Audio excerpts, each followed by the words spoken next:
Arunachala Shiva, Arunachala Shiva, Arunachala Shiva, Arunachala.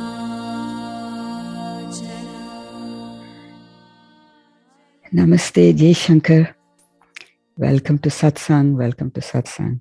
Thank you so much for everybody zooming in today with even the change of date and everything instead of Saturday. We're having it on Friday. Thank you so much. I wanted to really specially mention all the sadhakas who met this Ma in Tiruvannamalai. You're still zooming, and all the people in Spain as well. Thank you so much for zooming, because the most important thing is to do the abhyasa. Okay, so if you've met somebody whom you resonate with, which I always say it's a guru principle, because there's no personality doing or saying anything. The personality has to be dropped so that the divinity can flow through incessantly and without any stopping. So whatever is said here and happening today and always is only from Arunachala Shiva and him alone. So just recapping a little bit today, reviewing a little bit. I know that many of you who are here, who have been with us for many years, some of you who joined recently, are progressing very, very wonderfully because of the grace transmissions. And so many behind the scenes. I always forget to thank my Seva team. It's always behind the scenes, working so ardently to make this happen and to bring it to you guys. I simply come here and go blah, blah, but they're the ones behind the scene. You know, it was quite a challenge for this morning because we're in a different location, lighting and all that. So hope it's coming through okay. So basically going back to dropping the name and form. So when I said a lot of you are progressing beautifully, everybody is progressing, but some people are having still some difficulties and challenges. And what those challenges are, because you have not dropped your name and form completely. There is no 100% Sharanagati. See, I'm telling you the easier path. Sharanagati is an easier path, okay? But it is difficult for most people to drop completely and say, how can I give up this agenda of the body mind, right? This agenda of the little self that has come in this manifestation in this Jagat. It's all okay. I know all of that, okay? But it's all just stories of the illusory mind, ego, and the world. World is all an illusion. I don't want to go deeply into that. You already know. You know the supreme knowledge. So coming directly to the supreme knowledge has been given to you so many times for past 8 years, and several of you who have been zooming in for the past 2, 3, 4, 5 years, okay? You know the supreme knowledge. It's one thing to know the supreme knowledge. It's another thing to simply digest it in your every cell of your being. It has to be completely felt and experienced. And after that, you becoming that supreme reality, that unshakable reality. Are you that now? So many of you are having difficulty and saying, we are not there. Ma, what do we do? So what are you doing wrong? Okay. Yes, everything is a preordination. Okay. But even Ramana Maharshi says, you can come to the guru principle, or you can come to any guru who's been emancipated. And if you don't put in a little bit of your effort, even the guru cannot do anything. But if a sincere effort by you is put and you only want to break free, you just want only the moksha, enlightenment, emancipation, then the guru's vibration, because he says guru and God are one and the same. When you're praying to God and you become intimate with God, he comes in the form of this person. And that's not a person, because that person whom God sends you has dropped the name and form, has dropped all personality issues, everything. So when that is flowing to you, then what else you need to keep? If you are for enlightenment, if you want freedom in this life, because otherwise, if I'm not poking you, you'll keep on going, taking 30 lifetimes more. What's the big deal? What's the big deal sitting here? Don't waste any time, because I'm not saying after emancipation that truly life begins. beautifully begins, right? Only after emancipation, because you're at a capacity level where you can handle the things of the Jagat as it comes to you. I mean, things will get thrown to you.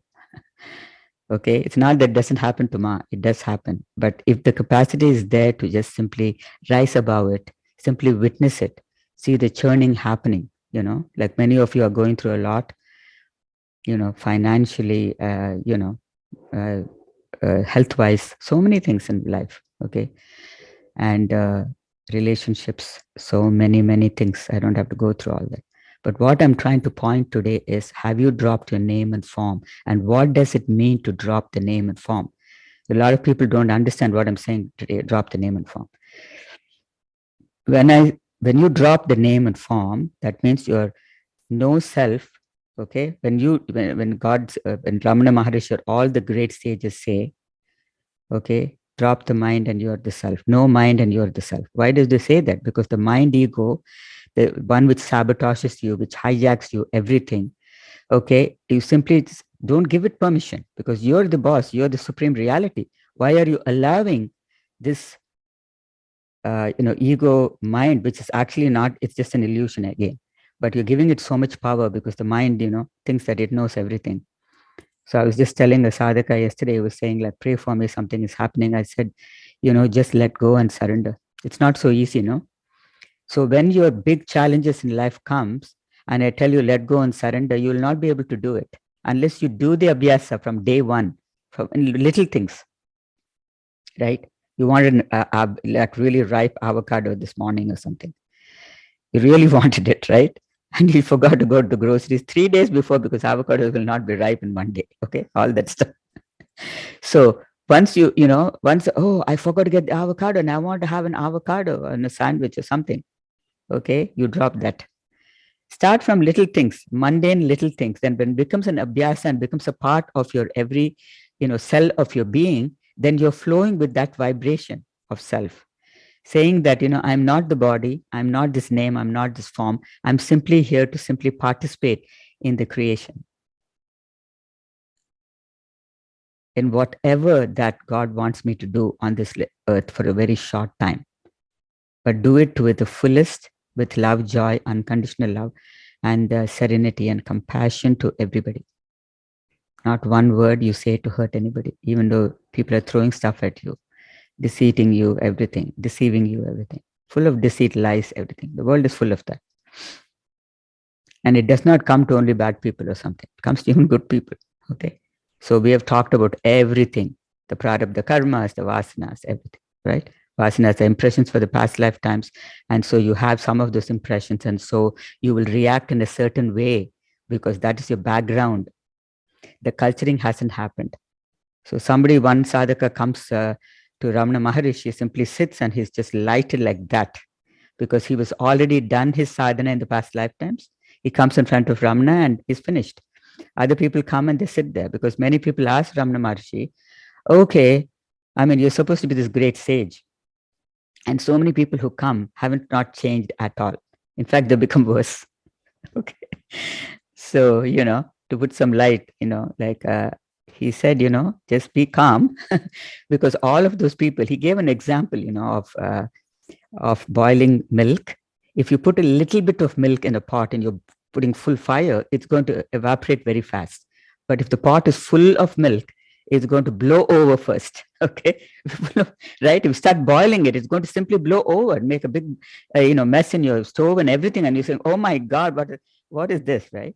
It's the same thing with the guru. If you come and sit in front of a guru who's emancipated, you're going to be boiling and bringing up all that crap, the vasanas, the prarabdha, the karmas, and you reactory to that, and you say, "Oh, what am I doing here?" Okay, she's saying something and she's telling me to do something, and it's not working out for me. How many people have left? So what, you find another person and another person. First of all, there are not too many. Sorry to say. I'm not saying I'm anything at all. All that I'm saying is what flows through this vehicle is only Arunachala and Arunachala alone. That's all I can tell you. I can't tell you I'm going to teach you something, I'm going to bring you home or anything like that, because right now he's just flowing like so, that's all I'm saying. So when you have this, when you're given the tools by God, why not you take it and simply drop all the enchilada All your enchilada is what? Your name, your form, your blah, blah, blah. And then you say, Ma, like I still have all these problems. What do I do? What have you not done first? Dropping your name and form, which is the I thought has to go.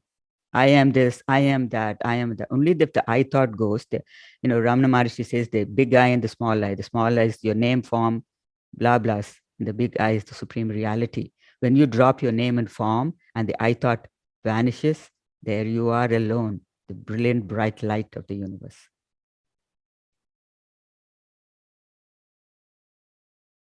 So why not you come to that state of consciousness where you are the light?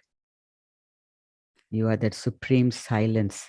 I'm not saying, like somebody asked, Ma, you're saying that supreme silence, simplicity, nothing euphoric about anything. No euphoria. Okay. I'm talking about simplicity. Simply you're sitting.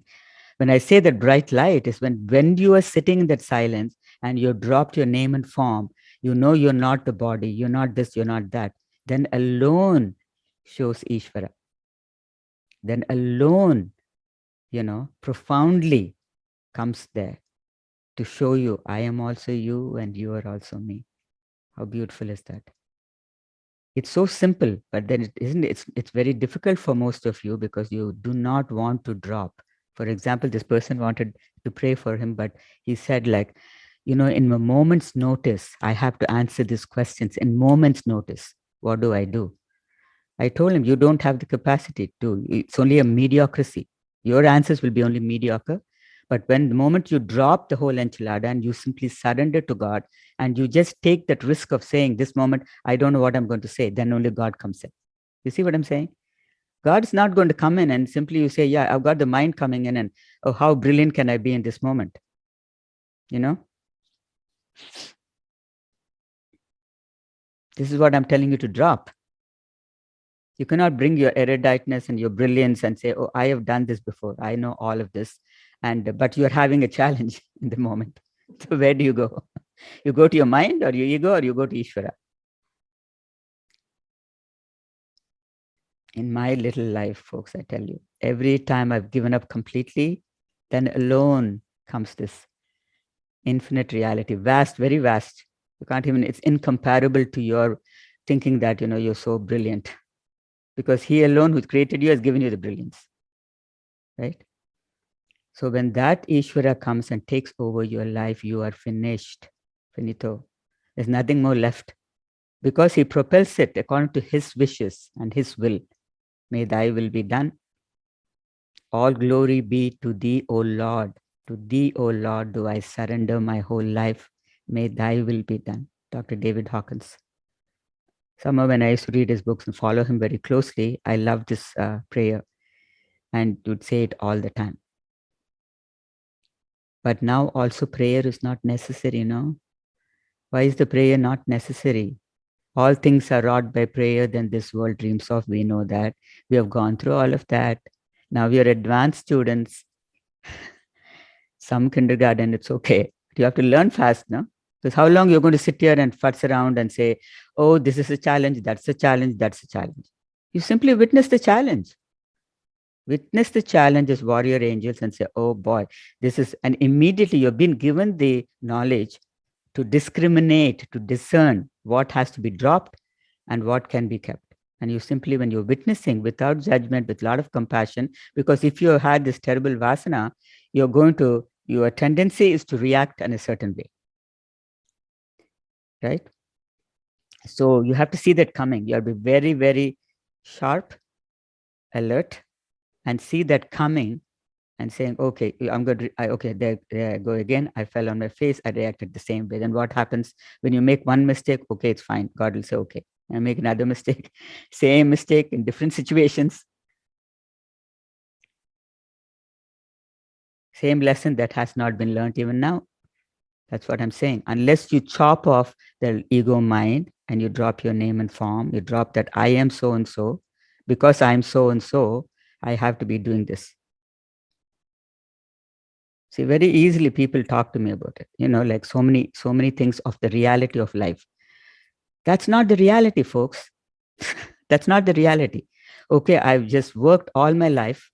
I've earned this much money And now somebody wants to come and take this away from me, or charge me more taxes or whatever. Why are you worried? Are you not a spiritual sadhaka? Why are you worried about the future? There is no future. There's past this water under the bridge. The only now remains. And if you're a spiritual sadhaka who has done just so beautiful work, working very hard, doing everything that you love to do, unconditional love, compassion, kindness, serenity, you're conducting your life that way, then what happens? You think anybody can take your money away? The only time the people can take your money away is when you're attached to it.